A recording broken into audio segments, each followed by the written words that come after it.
Hello दोस्तों, आप सभी का स्वागत है आपके अपने यूट्यूब चैनल में। दोस्तों, आज हम SSC GD railway MP police के एग्ज़ाम की तैयारी के लिए सबसे महत्वपूर्ण जीके पढ़ेंगे, जो कि भारत के प्रधानमंत्री के टॉप 35 प्रश्न पूछे जाते हैं, जो एग्ज़ाम में बार बार पूछे जाते हैं और इन्हीं से बाहर नहीं आते हैं। हमारा पहला क्वेश्चन है, आपसे पूछा गया है कि भारत की प्रधानमंत्री की नियुक्ति कौन करता है? तो इसका राइट आंसर होगा ऑप्शन नंबर ए, भारत का राष्ट्रपति करता है। संविधान के अनुच्छेद 75 के तहत राष्ट्रपति प्रधानमंत्री की नियुक्ति करता है। हमारा नेक्स्ट क्वेश्चन आपसे पूछा गया है कि प्रधानमंत्री की नियुक्ति राष्ट्रपति करता है या किस अनुच्छेद में वर्णित है? तो इसका राइट आंसर होगा ऑप्शन नंबर सी, अनुच्छेद 75 में वर्णित है। हमारा नेक्स्ट क्वेश्चन है, आपसे पूछा गया है कि प्रधानमंत्री को उसके पद की गोपनीयता की शपथ कौन दिलाता है? तो इसका राइट आंसर होगा ऑप्शन नंबर ए, राष्ट्रपति दिलाता है। हमारा नेक्स्ट क्वेश्चन है, आपसे पूछा गया है कि प्रधानमंत्री कौन बनता है? तो इसका राइट आंसर होगा ऑप्शन नंबर ए, लोकसभा बहुमत दल का नेता बनता है। हमारा नेक्स्ट क्वेश्चन है, आपसे पूछा गया है यदि भारत का प्रधानमंत्री राज्यसभा का सदस्य है तो वह अविश्वास प्रस्ताव की स्थिति में वह अपने पक्ष में मत नहीं दे पाएगा। इसका राइट आंसर होगा ऑप्शन नंबर ए। हमारा नेक्स्ट क्वेश्चन है, आपसे पूछा गया है कि निम्नलिखित में से कौन लोकसभा का नेतृत्व करता है? तो इसका राइट आंसर होगा ऑप्शन नंबर डी, भारत का प्रधानमंत्री, जो कि भारत लोकसभा का नेता होता है। हमारा नेक्स्ट क्वेश्चन आपसे पूछा गया है, भारत में एक व्यक्ति अधिक से अधिक कितनी बार प्रधानमंत्री पद पर रह सकता है? तो इसका राइट आंसर होगा ऑप्शन नंबर डी, चाहे कितनी बार वह रह सकता है, क्योंकि इसका उल्लेख संविधान में नहीं किया गया है। हमारा नेक्स्ट क्वेश्चन है, आपसे पूछा गया है संघीय मंत्रिपरिषद का अध्यक्ष कौन होता है? तो इसका राइट आंसर होगा ऑप्शन नंबर सी, प्रधानमंत्री होता है। हमारा नेक्स्ट क्वेश्चन है, आपसे पूछा गया है नीति आयोग का अध्यक्ष कौन होता है? तो इसका राइट आंसर होगा ऑप्शन नंबर बी, भारत का प्रधानमंत्री होता है। भारत का प्रधानमंत्री इसके अलावा राष्ट्रीय विकास परिषद के अध्यक्ष, राष्ट्रीय एकता परिषद तथा अंतर्राज्यीय परिषद के अध्यक्ष भी होते हैं।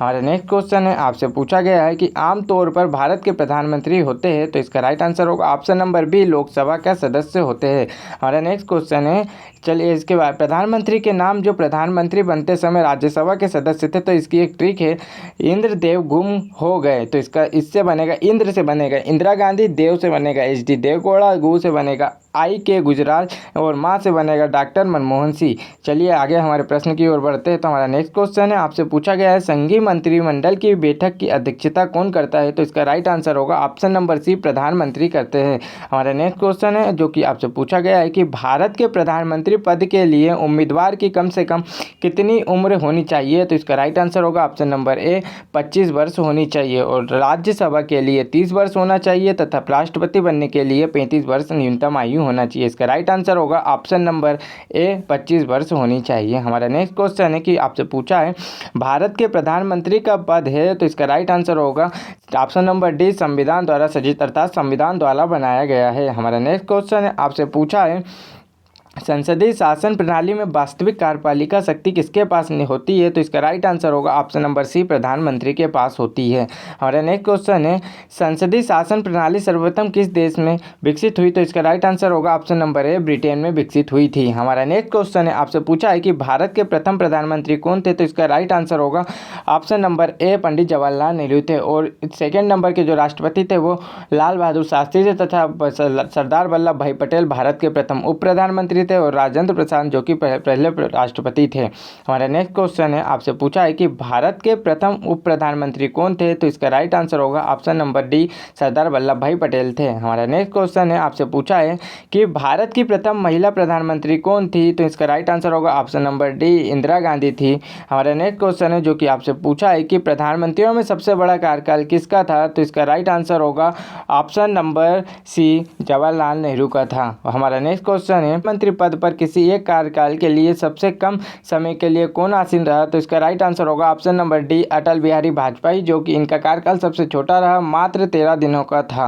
हमारे नेक्स्ट क्वेश्चन है, आपसे पूछा है कि नियुक्ति के समय निम्न में से कौन प्रधानमंत्री संसद के किसी भी सदन का सदस्य नहीं था? तो इसका राइट आंसर होगा option number B, PV. Narasimha Rao. हमारा नेक्स्ट क्वेश्चन है, जो कि आपसे पूछा है प्रधानमंत्री का पद ग्रहण करने के समय निम्न में से कौन प्रधानमंत्री विधानसभा का सदस्य था? तो इसका राइट आंसर होगा option number C, HD. Deve Gowda. हमारा नेक्स्ट क्वेश्चन है, जो कि आपसे पूछा है कि प्रथम गैर कांग्रेसी प्रधानमंत्री कौन थे? तो इसका राइट आंसर होगा option number C, Morarji Desai थे। हमारा नेक्स्ट क्वेश्चन है, आपसे पूछा है प्रधानमंत्री पद से त्यागपत्र देने वाले प्रथम प्रधानमंत्री कौन थे? तो इसका राइट आंसर होगा option number B, Morarji Desai थे।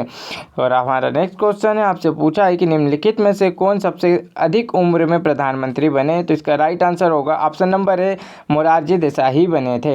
हमारा नेक्स्ट क्वेश्चन है, आपसे पूछा है कि सबसे कम उम्र में प्रधानमंत्री पद पर आसीन होने वाले व्यक्ति कौन थे? तो इसका राइट आंसर होगा option number A, Rajiv Gandhi थे। हमारा नेक्स्ट क्वेश्चन है, आपसे पूछा है निम्नलिखित में से किसने 2 बार कार्यकारी प्रधानमंत्री के रूप में पदभार ग्रहण किया था? इसका राइट आंसर होगा ऑप्शन नंबर सी, गुलजारी लाल नंदा ने किया था। हमारा नेक्स्ट क्वेश्चन है, आपसे पूछा है निम्नलिखित प्रधानमंत्रियों में से किसका जन्म भारत की स्वतंत्रता के बाद हुआ? तो इसका राइट आंसर होगा option number B, Narendra Modi का। 17 सितंबर 1950 को इनका जन्म हुआ था। हमारा नेक्स्ट क्वेश्चन है, आपसे पूछा है कि वह प्रथम प्रधानमंत्री कौन थे जिन्होंने संसद सत्र में उपस्थित हुए बिना ही त्यागपत्र दे दिया? तो इसका राइट आंसर होगा ऑप्शन नंबर बी, चौधरी चरण सिंह। हमारा नेक्स्ट क्वेश्चन है, आपसे पूछा है अभी तक पद पर रहते हुए कितने प्रधानमंत्रियों की मृत्यु हुई? तो इसका राइट आंसर होगा ऑप्शन नंबर बी, 3 प्रधानमंत्रियों की मृत्यु हुई। पहले प्रधानमंत्री थे जवाहरलाल नेहरू, दूसरे से लाल बहादुर शास्त्री और तीसरे से इंदिरा गांधी। इन्हीं तीनों की मृत्यु हुई थी प्रधानमंत्री पद पर रहते हुए।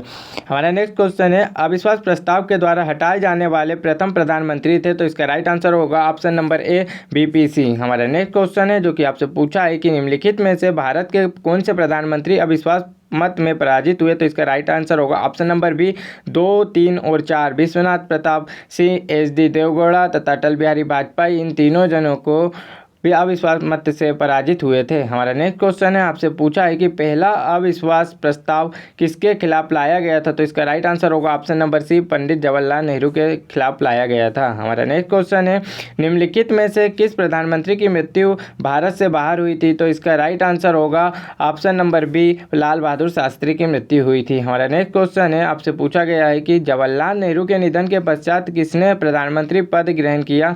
तो इसका राइट आंसर होगा option number D, Gulzari Lal Nanda ने किया था। हमारा नेक्स्ट क्वेश्चन है, आपको इसका जवाब बताना। ये क्विज है आपके लिए कि भारत के राष्ट्रपति निर्वाचित होने की न्यूनतम आयु की सीमा क्या होनी चाहिए?